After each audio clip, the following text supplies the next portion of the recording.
A inovação acontece quando olhamos para processos, corrigimos gargalos e só então automatizamos. O convidado de hoje construiu sua carreira com essa visão estratégica. Atuou em setores como cosméticos, varejo, aviação, telecom e limpeza. Liderou reestruturações, criou áreas de inteligência de mercado, conduziu fusões e ainda empreendeu, fundando uma rede de varejo do zero até milhões em faturamento. Sua carreira é marcada por grandes desafios, como na Gol, onde em apenas 3 meses redesenhou toda a estrutura de vendas e alcançou resultados absolutamente inéditos. Já na Bombril, liderou inteligência de mercado, pricing e administração de vendas, sempre olhando o negócio de ponta a ponta, conectando principalmente as áreas e tomando decisões baseadas em dados. Prepare-se agora para um episódio cheio de histórias, de transformação e lições sobre como unir visão financeira e senso de dono para gerar resultados. O que mais fala, cara, isso aqui, eu adoro fazer isso. Pra mim, isso aqui não pode faltar nunca onde eu estiver fazendo. O que você sente, cara, nesse sentido? Assim, você enxerga alguma coisa que você goste mais? Ou tem... Cara, pra mim, o que eu faço, somando todas as atividades, eu me entendo com todas elas no mesmo nível, assim. Como é que é isso pra você?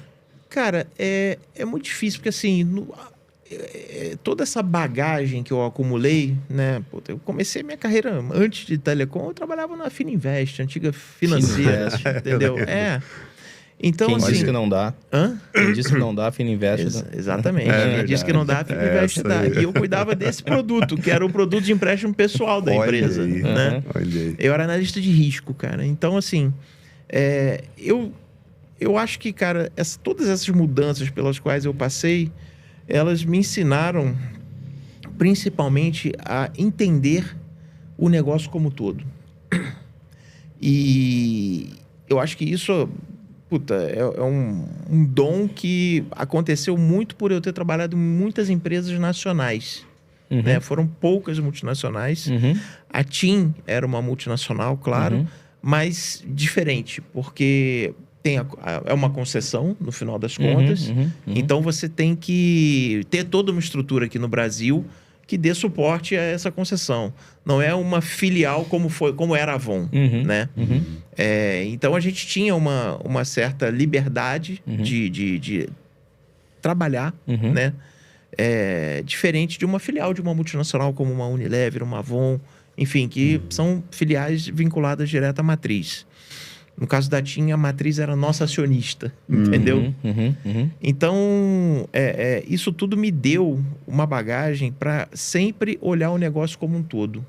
Por mais que eu estivesse sentado numa cadeira de pricing, ou numa cadeira de planejamento, ou, na verdade, boa parte das minhas cadeiras foram diversas, né?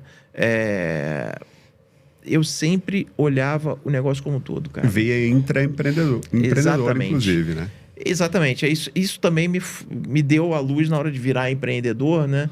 Eu fui criar o meu negócio do zero, né? E, fui desenrolando ele sozinho, junto com o meu sócio, cada um com a sua especialidade.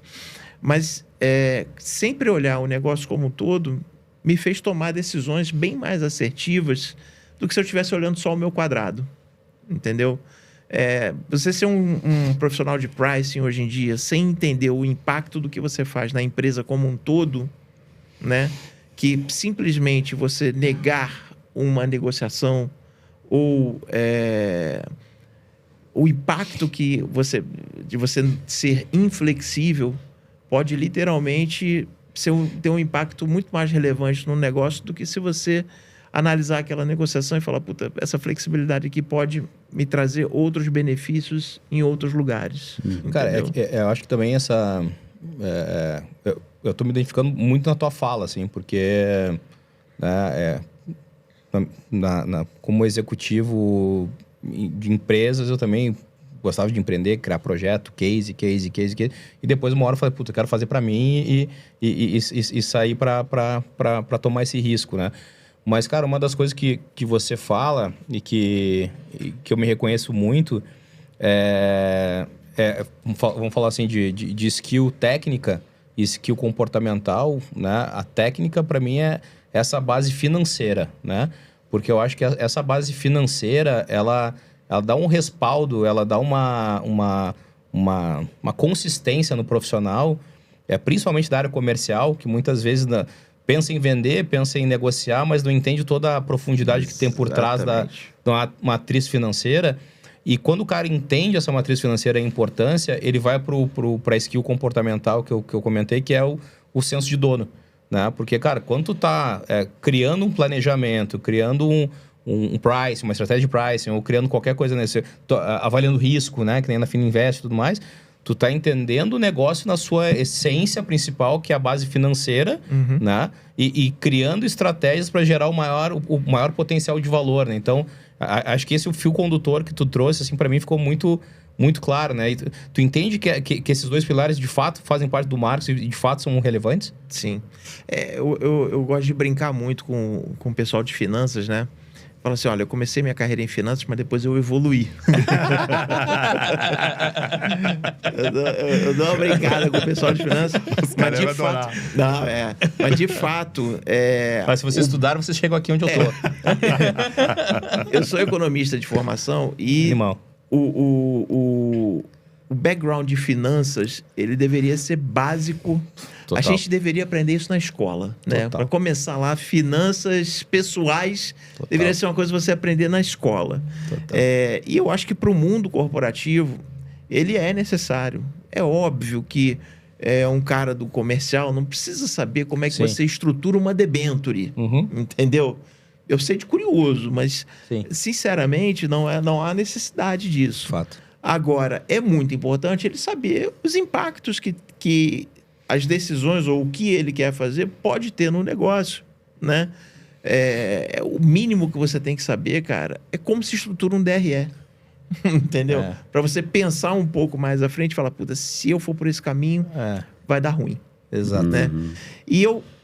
Como tive esse começo de carreira, né? Até eu ser um analista pleno para sênior ali, eu era da área de finanças, isso me deu esse background. E aí, quando eu fui para a área comercial, eu já fui com esse conhecimento e aplicando. Né? Eu comecei a aplicar isso no dia a dia e, cara, foi aí onde literalmente onde eu me diferenciei, entendeu? E consegui evoluir minha carreira muito bem nessa parte toda de planejamento, principalmente de receita, né? Porque hoje, com inteligência de mercado, eu sou responsável por planejar a receita da empresa que eu trabalho. Sabe que uma coisa que eu sempre falava, já quando eu estava na cadeira de trade da indústria, eu falava assim, turma, se a gente não entender aqui quais são as alavancas de vendas, qual é o payback das ações, qual é a margem, o P&L por cliente e tudo mais... Toda vez que eu for pedir um recurso pro presidente da empresa, ele vai enxergar como despesa. Né? Agora, se eu entrego para ele um plano de payback com consistente, eu vou comprovando isso, investimento. Muda todo o jogo. Completamente de figura. Muda todo o jogo. Se eu falar para ele quanto é que eu vou trazer para ele de volta, ele acha algum lugar para me dar dinheiro. Exatamente. Né? Isso muda todo o jogo. E pegando um gancho, gancho no ponto que você falou, você fez um comentário assim, ó. Quando eu vim para a venda, esse background financeiro me ajudou a me diferenciar. Só pegar um ganchinho.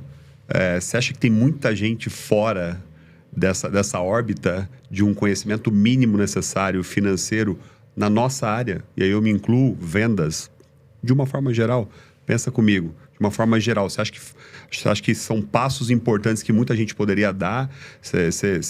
Enfim, o que você pensa disso? Daria para dar uma luz nesse sentido para a galera? É aquilo que eu falo, bicho.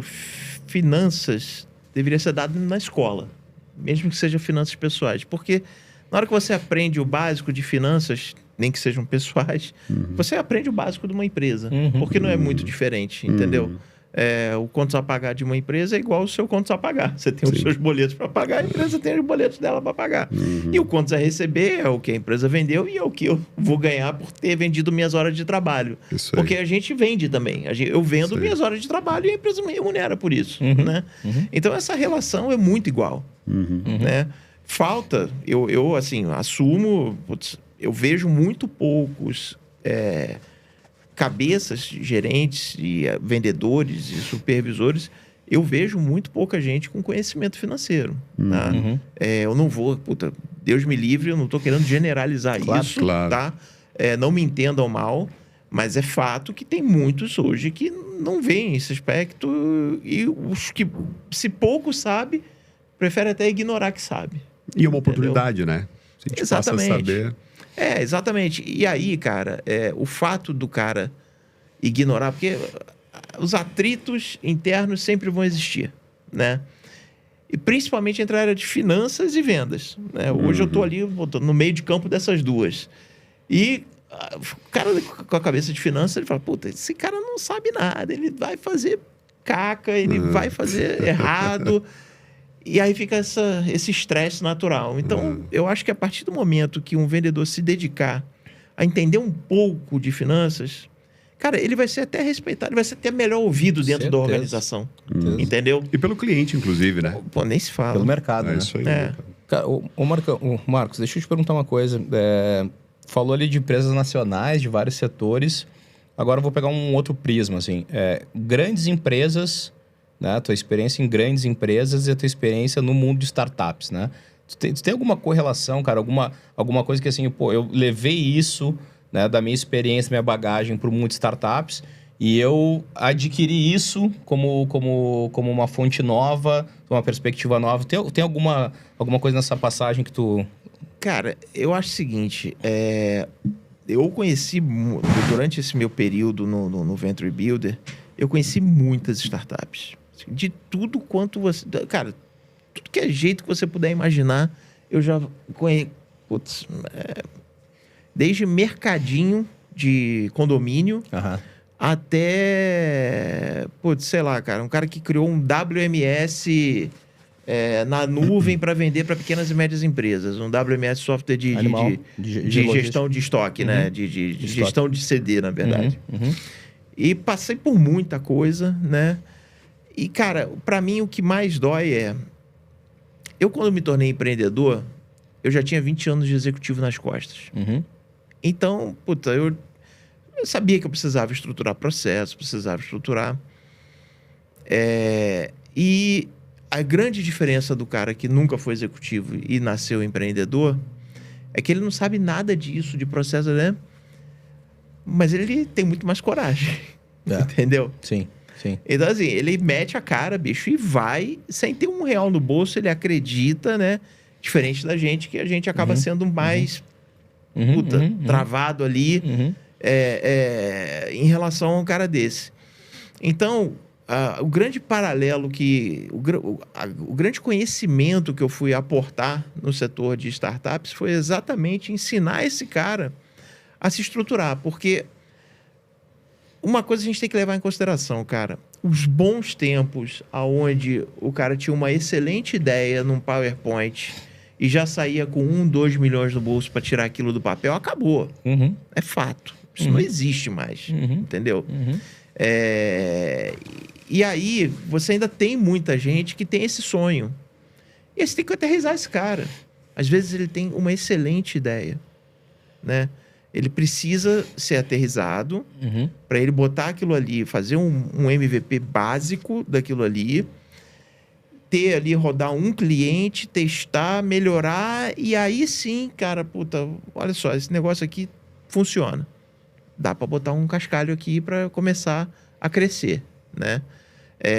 E a minha missão era exatamente essa, fazer com que aterrissar esse pessoal e falar, isso tem que ir por ali, por aqui, botar um pouco de governança, olhar a questão de número, separa a tua carteira da carteira da empresa, isso não existe mais. E, cara, em 2023, 2024, a gente está falando a mesma coisa. Até hoje, o cara começa a construir a empresa misturando a carteira dele, vai. Por quê? Porque ele não tem esse background de processo, de separar, de fazer isso, fazer aquilo. Então, é literalmente, cara, você juntar o melhor dos dois mundos. Eu não posso desacelerar esse cara aqui. Ele tem que continuar com essa batida, mas ele tem que fazer isso de uma forma minimamente estruturada. Porque senão o investidor não vai chegar lá e vai falar, pô, bicho, não dá, eu não vou Tem que instrumentalizar ele, né? É o mínimo, entendeu? É o cara ter um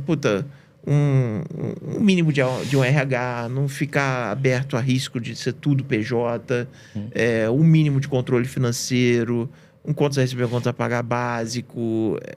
Cara, é tudo o mínimo. Mas é porque naturalmente os caras não têm nada. Entendeu? Então, a minha grande missão, fora que, puta, analisar negócio é gostoso pra cacete, né, cara? Eu não conheço dentro da nossa vida algo mais interessante do que você ficar analisando o negócio. E era legal pra caramba. Recebi um monte de pitch. Aí você fala, puta, isso pode ser legal, isso pode ser... eu acho que essa parte é gostosa pra caramba. Aprende segmentos que nunca imaginou que pudesse existir. Exatamente, cara. Você fala, puta, que troço legal. Aí você vai... E aí você se força a estudar sobre os assuntos pra poder ter um diálogo com o cara, né? E aí você vai aprendendo. Isso que eu ia falar agora. Por melhor que você seja, por mais conhecimento que você tenha, é absurdo o ganho de conhecimento que você acaba adquirindo. Exatamente. Por estar lidando com tantas situações e cenários diferentes, né? Exatamente, cara. O ganho de conhecimento foi o que eu melhor levei nessa época, entendeu? Porque você aprende de tudo quanto é setor. Legal. E olha que curioso, né? Na época, eu peguei uma empresa, que eu não vou me recordar o nome dela, mas eles estavam desenvolvendo uma ferramenta para modelagem estatística, né? Para facilitar a modelagem estatística. E eles mencionaram uma empresa concorrente, né? Como modelo.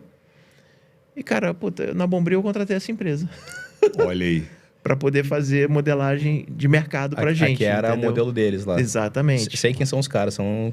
Conheço as peças, são bons demais. Se for o mesmo que eu tô imaginando. São sim.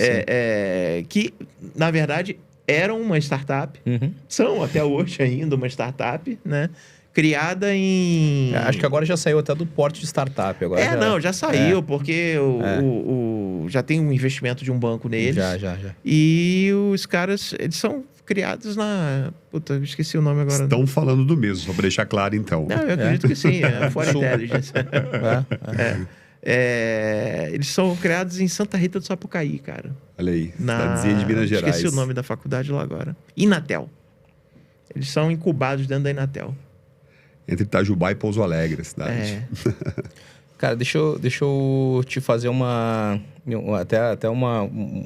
link com essa situação, né? Eu fiz esse caminho, né, cara, como de executivo para empreendedor. E uma das coisas que a gente via quando começou a frequentar ecossistema de startup... Porque, cara, eu conhecia do problema que eu queria resolver, mas não conhecia de startup, né? Então... Eu fui pra lá e comecei a ver uns bichos muito diferentes, assim, né? Porque eu vim da indústria, a gente negociava com um cliente grande, programa de todo esse rolê que a gente fala aqui. E aí eu fui lá pros caras, né? Fazendo lá MVP, não sei o quê. E aí Lean Startup, papapá, uma porrada de coisa. E que é legal pra caramba, mas eu via muita coisa, assim, por exemplo, um business plan, cara, muito na coxa, assim, né? Muita coisa, assim, muito raso. Muito raso. A ideia era muito legal, mas às vezes não sustentava, né? E, cara, uma das coisas que eu aprendi muita coisa com esse ambiente de tecnologia, muita arquitetura de solução, mercado, máquina de vendas, tem uma série de coisas ali que eu não fazia ideia, mas uma coisa que a gente até hoje, para alguns fundos que já vieram falar com a gente, que empresas que já nos avaliaram, sempre falaram que a gente era empreendedor de segunda geração. Que não foi o cara que nasceu do código, né? Nasceu do negócio e aí foi resolver o problema. Então, essa mistura desses dois mundos é muito legal, né, cara? Porque como tu falou, assim, o que tu começa a entender de oportunidade que o mercado oferece para resolução de problema é infinito, né? A gente está muito aqui segmentado no problema que a gente conhece. Sim. Né? Mas agora o que tem de oportunidade no mercado como esse é impressionante. Mas eu acho, cara, que assim, existe um dever de casa das grandes corporações, eu digo, né? Cara, que muitas vezes dá oportunidade para essas soluções. Sem dúvida. Entendeu? Porque sempre, assim, vem aquelas histórias, não... Porque tem que ser uma empresa renomada no mercado. Não, peraí, cara. O cara tem uma solução muito melhor, mais barata, de qualidade. Só porque o cara é uma startup, você não vai dar a chance. Vai te atender melhor, inclusive, porque ele vai estar mais próximo de você. Porque você vira a vida do cara. Entendeu? E isso ainda é um problema nas grandes corporações, cara. Fica todo mundo assim... Aquela área de suprimentos, fica quem é esse cara? Qual é o histórico dele? Não precisa de história, cara. O mundo mudou. Entendeu? O mundo mudou, Total. então a gente tem que se adaptar também. E, cara, isso é muito melhor pra gente, porque a gente que fica... Cara, tem soluções de marketing, de anúncio, de... Tudo. Pô, de tudo.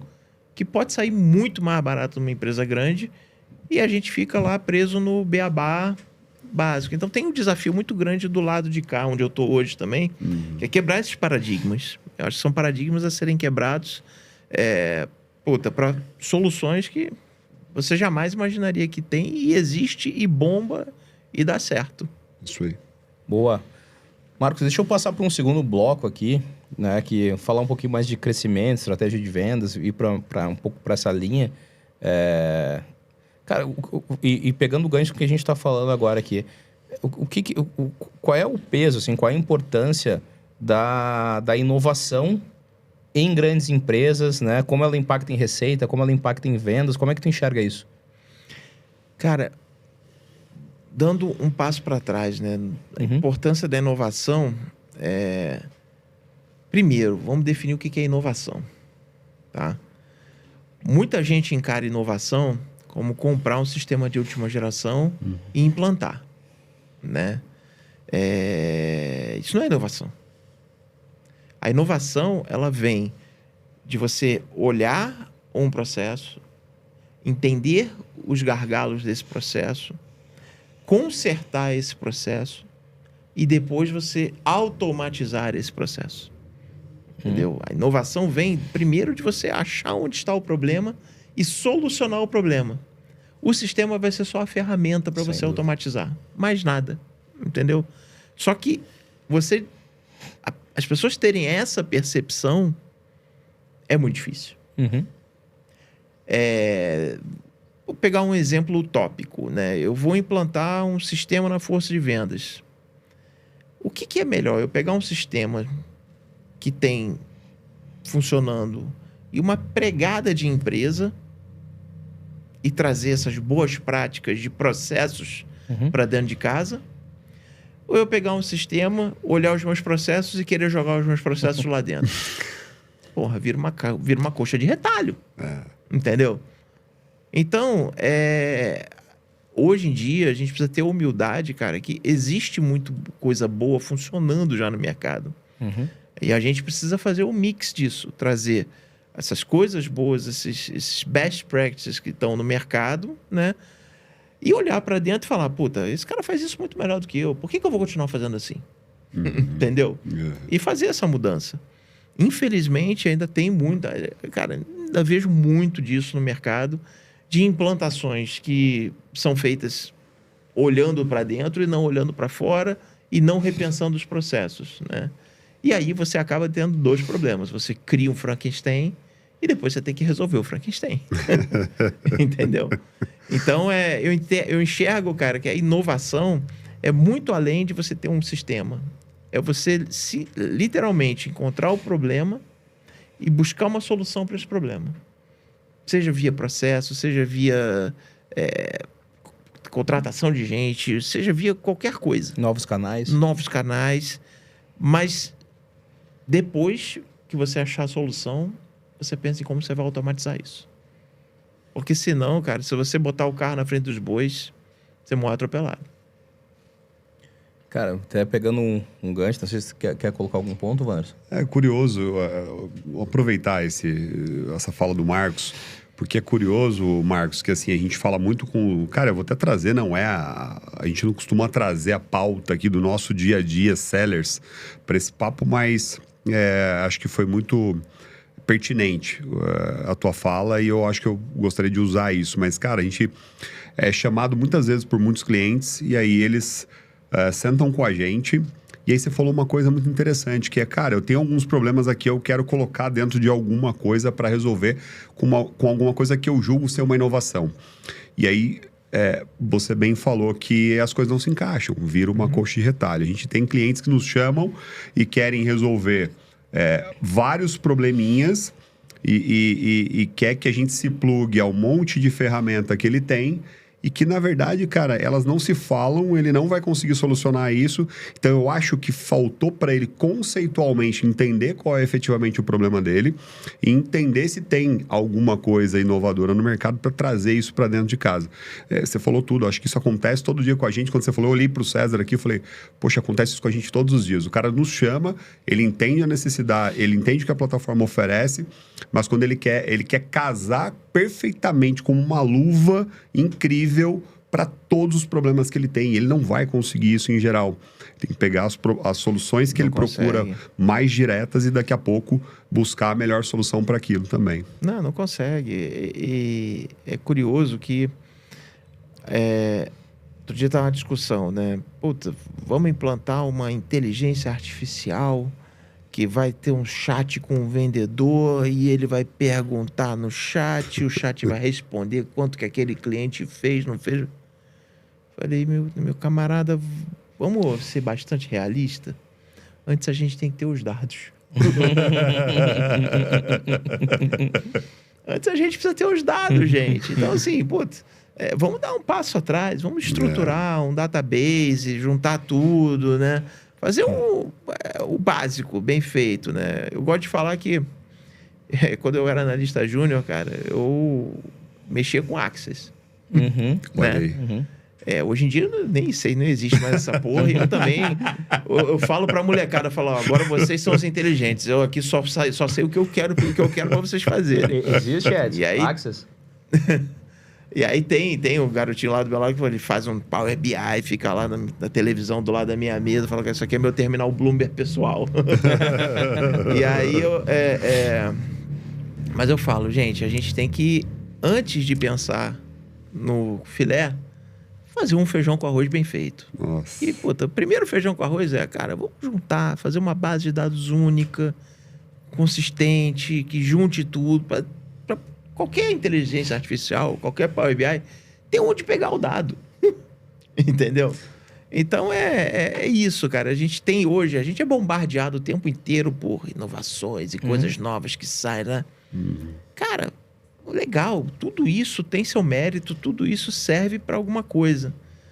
Mas não é plug and play. Não. Você tem que avaliar o seu ambiente, entender o seu ambiente, saber se dá ou se não dá. E aí você traça o roadmap para você chegar lá, Isso aí. entendeu? E ali expectativa com todo mundo. Você fala, ó, galera, puta, hoje a gente tá aqui. Vocês querem que a gente chegue lá? Ó, vai ter que fazer isso. E aí a gente chega num ponto comum, entendeu? Não dá para ficar prometendo a viagem a Marte sem antes, puta, o foguete dar ré, né? Então, Exato. Pô, sensacional isso aqui, só pra te falar. Falar, pessoal, vou usar isso aqui como corte pra vender, tá? Essa fala aqui eu vou usar. Não, cara, o que tu trouxe, Marcos, eu concordo muito, assim, a gente associa inovação à plataforma, né, a tecnologia, meio que virou sinônimo, né, inovação a isso. Mas, cara, na verdade, inovação é uma série de outras coisas, né? Sim. Inovação é uma maneira diferente que eu vou olhar sobre um problema, né? Tentar buscar um caminho diferente para ele. E que, se for através de uma ferramenta, ok, mas pode não ser. Pode ser através de um processo e tudo mais. E aí, cara, tem uma fala que a gente fala muito para... Uma fala que a gente fala, né? Muito para clientes na... Eu ia falar, mas eu sei que ela é sua, resolvi deixar pra você, cara. Que eu conheço essa aí muito Conhece, bem. né? Eu repito bastante. Isso é muito bom. Em reunião para alguns clientes, cara, que antes da gente fechar ali, a gente fala assim, cara, quando traz alguma questão de projeto, eu falo assim, cara, só quero deixar um ponto claro, né? Todo mundo gosta de falar de transformação digital, né? Mas pouca gente tá propensa a se transformar. exatamente. Né? Então, assim, cara, é muito bonito falar transformação digital, não, porque a gente tá falando transformação digital. A transformação digital é pegar os meus processos antigos e botar numa ferramenta. E não é isso. Não é. É outra coisa, né? Então, a mudança, ela tem ela tem uma dor, né? Porque ela tem a dor do conforto ali, já tô acostumado a fazer aquilo daquele jeito, para entender o valor. Cara, se eu mudar, eu vou ter esses ganhos, mas eu vou ter uma curva ali de cruzamento.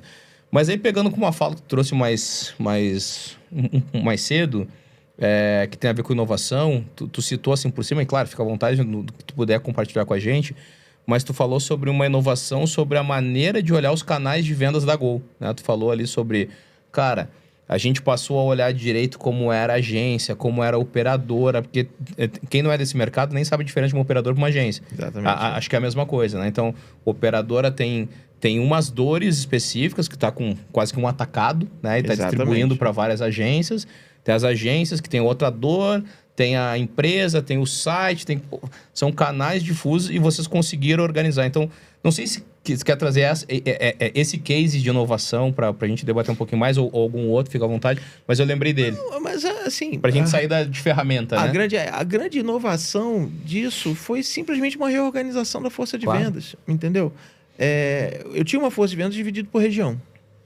Toda. Né? Então eu tinha... Que atendia todos os canais, só que por região. Exatamente. Aí você chega com um executivo de venda ali na Paulista. Na Paulista, ele tem 5 tipos de cliente diferentes. Ele tem uma OTA, antigamente a Decolar era lá. E eu tô falando isso tem o quê, gente? Tem mais de 10 anos, né?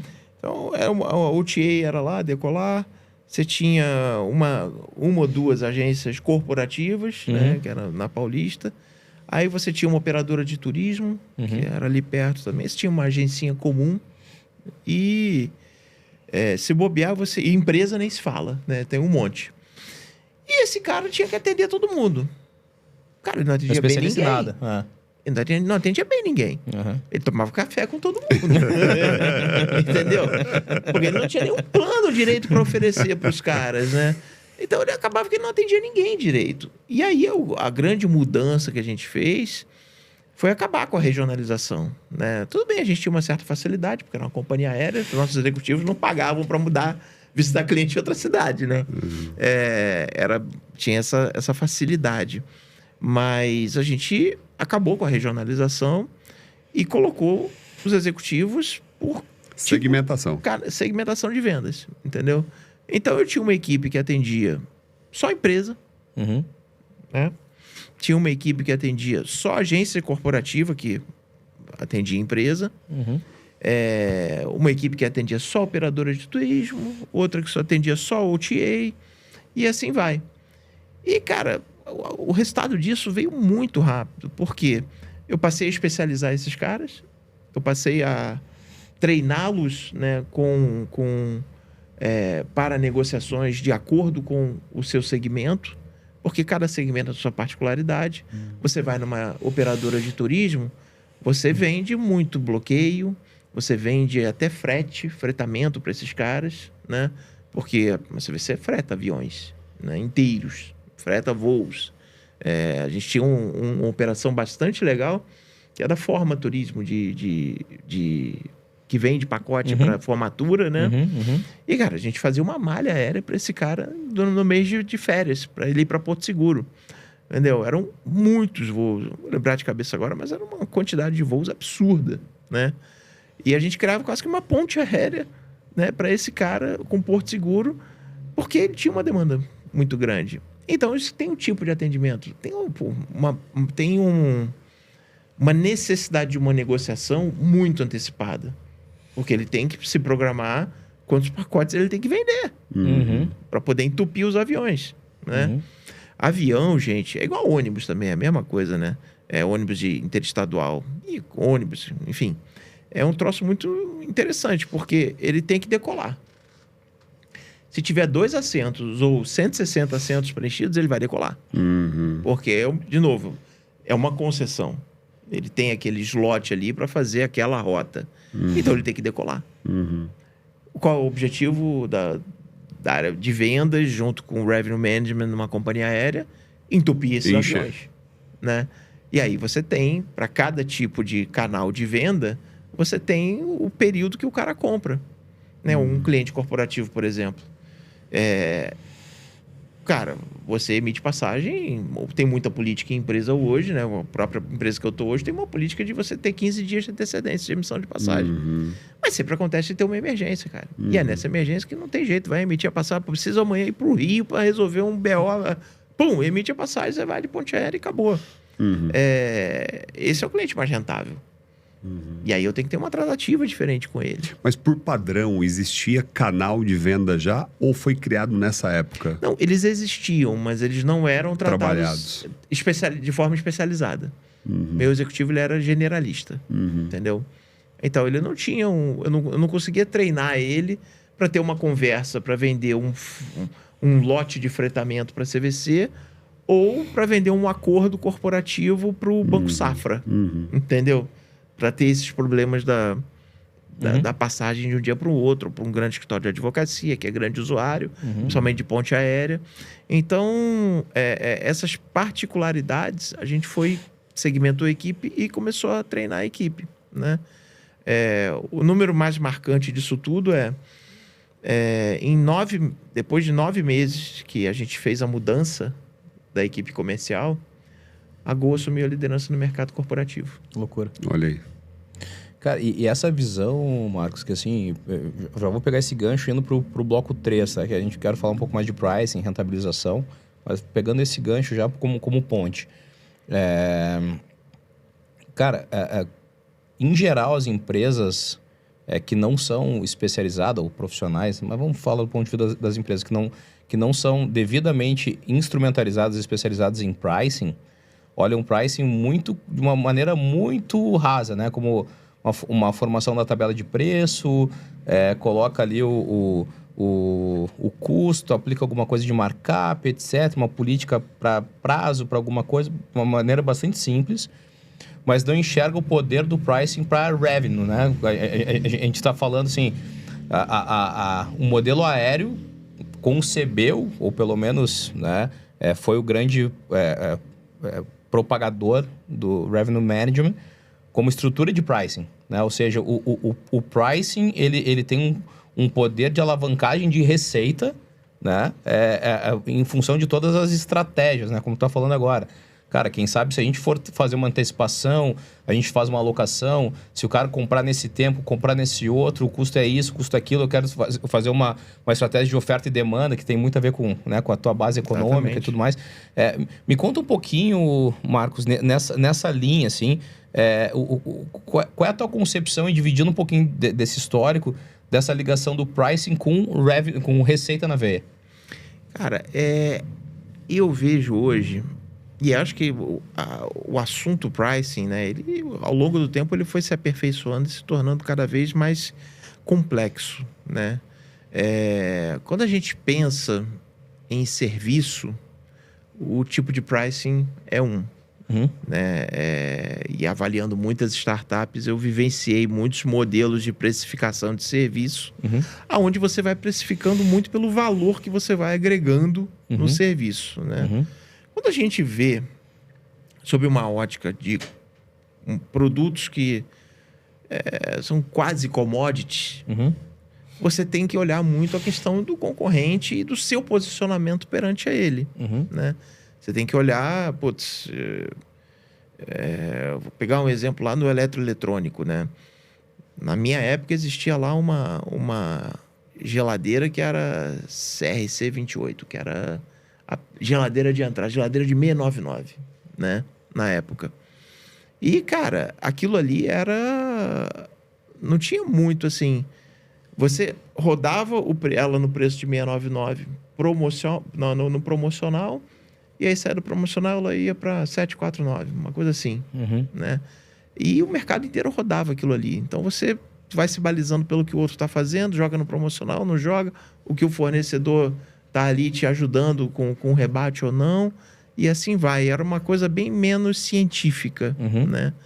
Agora, quando a gente olha, por exemplo, um computador com uma configuração XPTO, a placa de vídeo, aí ali você já entra numa seara que você começa a vender valor para o cliente. Vende uma geladeira de 699 que, cara, ela vai gelar igual a de 799, entendeu? Se tiver uma de 599, ela vai gelar igual. Ali o seu consumidor está sendo orientado ali por preço. Agora, quando você traz um produto com mais sofisticação, uma câmera, um computador, Aí você vai começar a vender o valor do produto, vender a lente, vender o zoom, É um uso profissional o ou não. efeito, uso profissional ou não. Tem diversas variáveis que você vai vender o valor do produto. E aí é onde você tem o revenue associado ao pricing, né? A maximização da rentabilidade. Excelente. E numa empresa que você trabalha com multicategorias, né? Seja de produtos ou serviços até, é onde tem a magia, que é onde você consegue extrair mais valor e é onde você consegue estar competindo no seu dia a dia ali, literalmente na competitividade de preço, entendeu? E essa que é a grande beleza do pricing hoje, é que você tem em grandes empresas multicategorias, você tem a categoria que é a sua categoria. Primeiro você tem que traçar a estratégia delas. Saber quem é a sua categoria, que é a vaca leiteira, aonde que eu tenho oportunidade de crescimento, aonde que eu tenho talvez até que descartar do portfólio, porque não vai me adiantar muita coisa. Ou do portfólio daquele canal específico, né? Exatamente. Ou no portfólio da empresa como um todo. Mas uma vez que você tem isso, você consegue traçar a estratégia, seja de pricing, seja de posicionamento, até de canais de cada categoria. E aí você vai saber, essa categoria aqui, eu quero me desenvolver como imagem dela. Minha estratégia é X, Y, Z. Aquela ali é minha vaca leiteira, então aquilo ali eu preciso resguardar. Ela me traz rentabilidade, ela me traz volume, mas não vai me trazer grandes crescimentos ao longo do tempo. Então, essa aqui eu tenho que tratar de um jeito. E a partir do momento que você monta essa matriz, você vai definindo suas regras de pricing e aonde você pode maximizar valor. Entendeu? Perfeito. Então, é uma evolução que eu comecei a mexer com isso em 2006, 2007, né? Isso evoluiu agora, quase 15 anos para cá, de uma forma muito mais efetiva. Sim. Agora, sempre vai ter... É o que eu gosto de falar, cara. Hoje em dia, a gente não pode achar que a gente vai criar um produto e colocar ele na prateleira e vender do jeito que a gente quer. A gente tem que ver se o cara quer comprar. A gente tem que pensar no tal do consumidor. Né? E aí é que... a gente hoje em dia tem que trabalhar a percepção desse cara com relação ao preço, a geração de valor do seu produto, a geração de valor do seu serviço. E isso hoje em dia é uma coisa que está muito em voga, né? Antigamente a gente olhava de dentro para fora, agora tem que trazer a informação de fora para dentro. Não adianta eu achar que eu vou cobrar R$100 por essa garrafa aqui na nossa frente. Irmão, se o cara ali quiser pagar 30, ele não vai comprar essa garrafa, ele vai procurar uma até ele achar 30. Se eu não vender para ele que essa garrafa é maravilhosa, feito com um vidro importado da Itália, com uma tampa de aço inoxidável que nunca vai enferrujar. Opa, aí vale R$100. Entendeu? Agora, se eu mostrar garrafa por garrafa, vou achar uma que vou pagar 30. A construção desse pricing, né, Marcos? Você falou que começou mais ou menos nos anos 2000 ali. Evoluiu bastante, né? Muita gente nem sabia o que era isso, nem imaginava o que era isso nessa época. Muita gente hoje ainda não usa muito, mas você falou uma coisa muito interessante. O pricing caviar, né?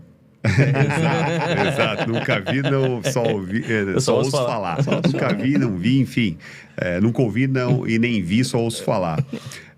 Mas hoje, pelo que você está falando, tem que ter uma transpiração, inclusive, para você conseguir aplicar o pricing da maneira correta. Então, eu preciso comunicar bem se tem valor, se o produto efetivamente entrega valor, não é só um produto de entrada. Eu preciso demonstrar esse valor. Exatamente. Eu tenho toda uma estrutura que eu tenho que montar para conseguir aplicar um pricing na medida certa, né? Isso tem que estar muito associado com o próprio desenvolvimento de marca.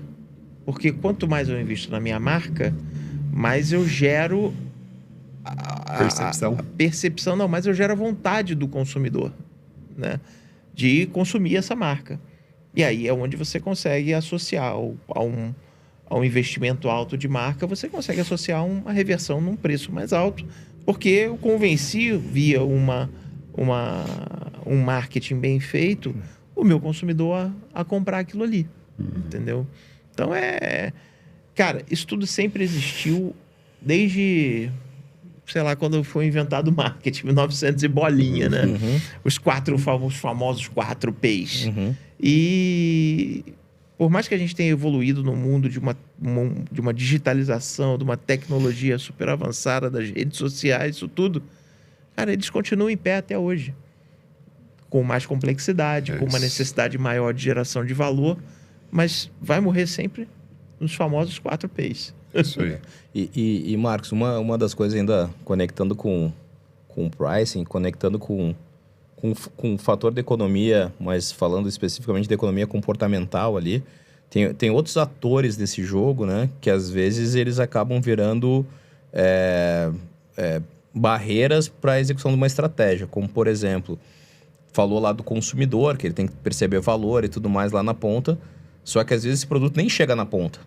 Porque às vezes o vendedor não teve interesse de botar para a rua, porque, cara, esse cara tem uma meta financeira para entregar, que geralmente não está condicionada a metas por famílias, ou metas por SKUs, tem um número lá que tem que entregar, só que às vezes eu vou entregar produz a curva A de vendas, que tem uma margem menor, que tem que tem uma estratégia de volume, mas não me entrega valor, não me entrega margem, que me deixa mais restrito até para reinvestimentos.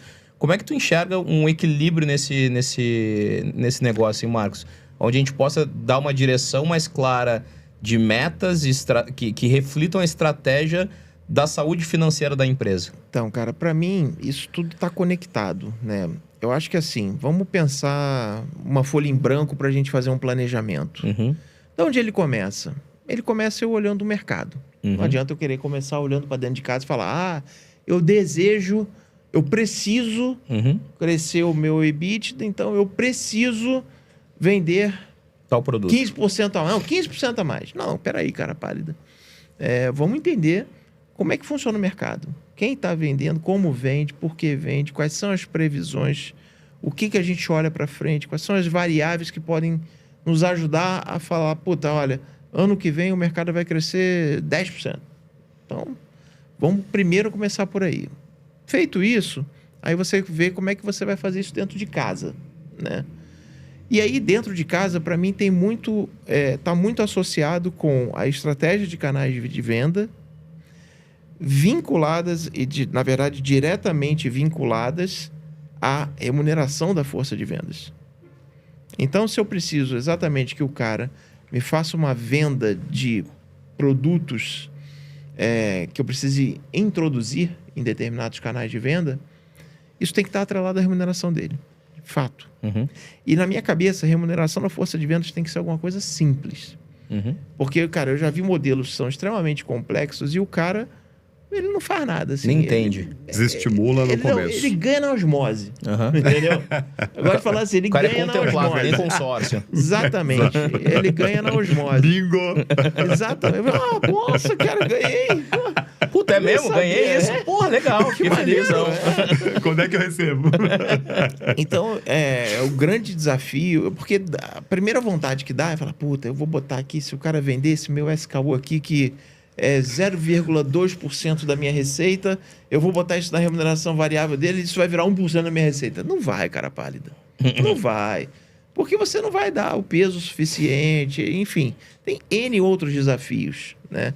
Você antes tem que entender por que primeiro você tem espaço para isso no mercado, né? Não adianta eu criar um produto que tem,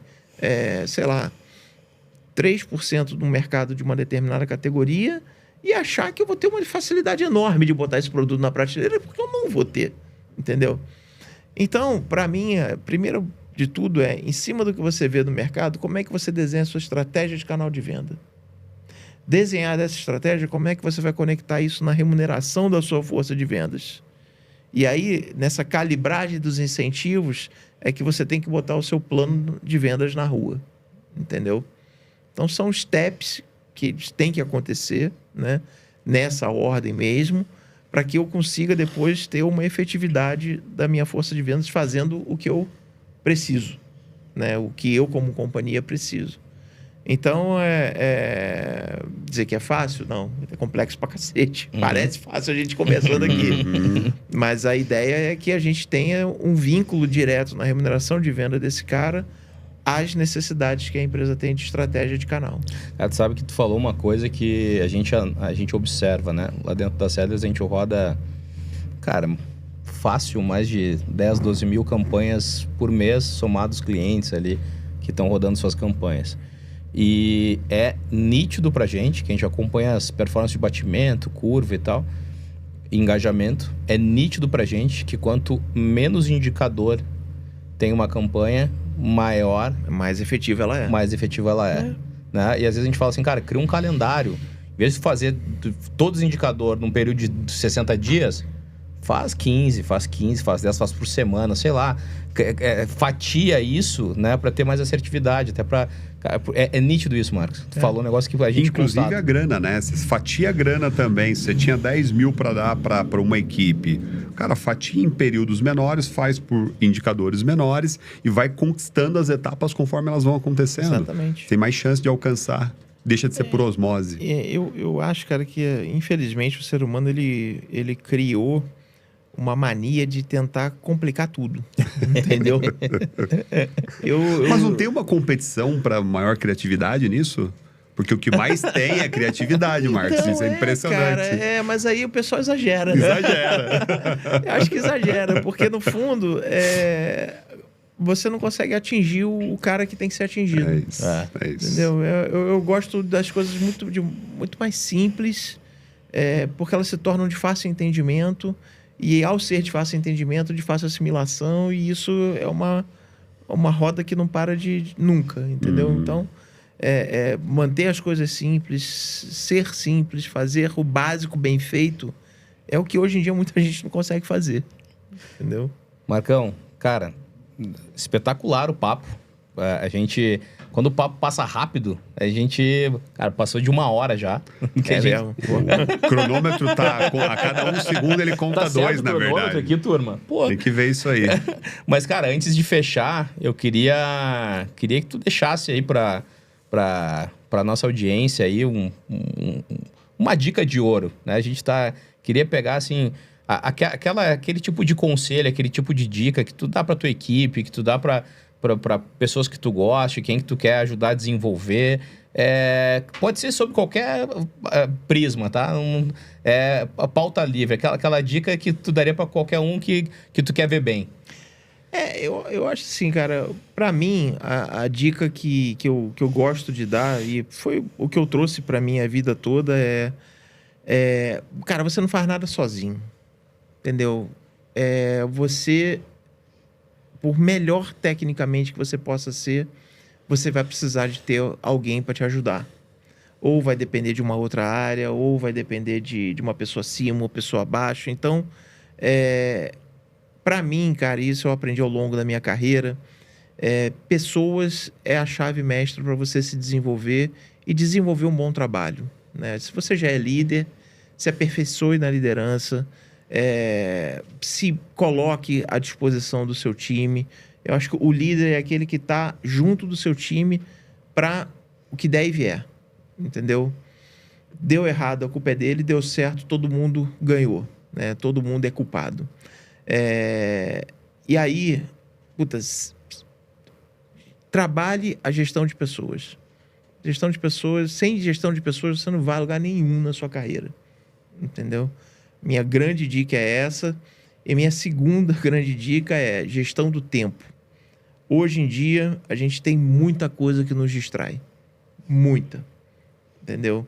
E, inclusive, para você gerenciar uma equipe. Então, faça uma gestão do tempo boa. Utilize seu tempo da melhor forma possível e ensine a sua equipe a fazer o mesmo. Porque você vai ganhar em produtividade, você vai ganhar em entregas... E a sua equipe também vai gostar disso. Eu acho que é desafiador, não é fácil, mas eu trabalho muito eu gosto de dar liberdade para o meu pessoal, mas eu gosto também naquela linha, cara, eu te dou liberdade. Se você quiser faltar hoje, você falta. Mas não deixe de me entregar o que a gente combinou no prazo, né? E para existir esse combinado, a pessoa tem que ter uma boa administração do tempo. Então, são duas coisas que eu acho que qualquer líder tem que ter, tem que transmitir isso para a equipe. A gestão de pessoas, você precisa delas para evoluir. E a administração do tempo, que é uma coisa que realmente eu vejo muita falta hoje. Eu acho que o pessoal Eu digo que você fala, onde você aprende isso? Hoje em dia, você entra no YouTube, deve ter 520 mil ferramentas sobre isso. Mas eu falo, cara, que quando eu tava lá na TIM, eu era um analistazinho ainda, cara, a TIM resolveu dar esse curso. E quando eu olhei a minha agenda, eu falei, cara, são 3 dias num hotel para aprender administração de tempo. Eu falei, só pode estar de sacanagem, né? Cara, eu digo que foi um dos treinamentos mais transformadores da minha vida. Olha aí. Entendeu? Me ajudou muito, muito a gerir. Eu achava que eu era fenomenal. Porra nenhuma. Entendeu? E aprendi, é uma benção. E aprendi, exatamente. E aprendi muito ali. Muito mesmo. E eu recomendo. Estudem administração do tempo, que você vai ser o melhor profissional, um melhor gestor e, se bobear, uma melhor pessoa. Sem palavras. Obrigado demais por todo o conhecimento transmitido, pelo bate-papo leve, gostoso e técnico, né? A gente tenta conduzir aqui, Marcos, esse bate-papo aqui. A gente sabe que é assunto denso, a gente sabe que são temas densos, mas tentar fazer de uma maneira fluida, de uma maneira gostosa. Acho que, né, foi muito bom aqui estar te ouvindo, pegar toda a tua experiência, a tua visão. Obrigado de verdade por estar aqui. Wanderson, quer dar um recado aí? Eu não poderia ir embora sem falar. Sellers.com.br. A gente adora trabalhar. Chama a gente que a gente bate um papo. Obrigado pelo papo. Obrigado, Marcos. Até a próxima, pessoal. Obrigado, pessoal. Marcos, quer dar um recado final? LinkedIn ou Instagram? Então, meu LinkedIn eu não sei de cabeça. Instagram, @MVN Silveira. A gente coloca aqui no link da descrição. E agradecer vocês pela oportunidade. Acho que foi realmente um bate-papo bastante descontraído, né? Não foi... Por mais que tenham sido temas densos, acho que a gente desenrolou bem aqui o bate-papo. E parabenizá-los pela iniciativa. Eu acho que eu sou muito partidário de que difusão do conhecimento é o que a gente mais precisa hoje e é o que a gente está fazendo aqui, né? Eu acho que a nossa sociedade precisa de mais educação e isso aqui hoje em dia é uma forma de educação. Então, com certeza. Parabéns para vocês pela iniciativa, pelo ambiente, pelo novo formato. Né? Tá bem legal aqui. Espero que os próximos convidados gostem também. E muito obrigado por ter me escolhido para prestigiar esse início de temporada. Isso, a gente agradece. Obrigado demais. Bom, pessoal, como vocês puderam ver, mais uma temporada, mas com um nível lá em cima de novo. Né? Para quem está aqui nos acompanhando, né, não deixa de se inscrever no canal, deixar comentário, né, pra gente, pro Marcos, feedback, enfim, a gente gosta bastante de receber. Se achou que esse papo aqui faz sentido pra alguém da tua rede de relacionamento, cara, não deixa pra depois, compartilha agora, que eu tenho certeza que a gente vai conseguir ajudar mais e mais pessoas aí a ampliar conhecimento, né, a ampliar visões. Acho que isso sempre é válido. E como o Wanderson falou, para quem quiser saber um pouco mais do que a gente faz, www.sellers.com.br, @sellers.com.br no Instagram, @CesarDuro, para quem quiser me seguir lá, @Wanderson Vertulli. E, né, espero todos vocês aí no próximo episódio do Sellerscast, terceira temporada.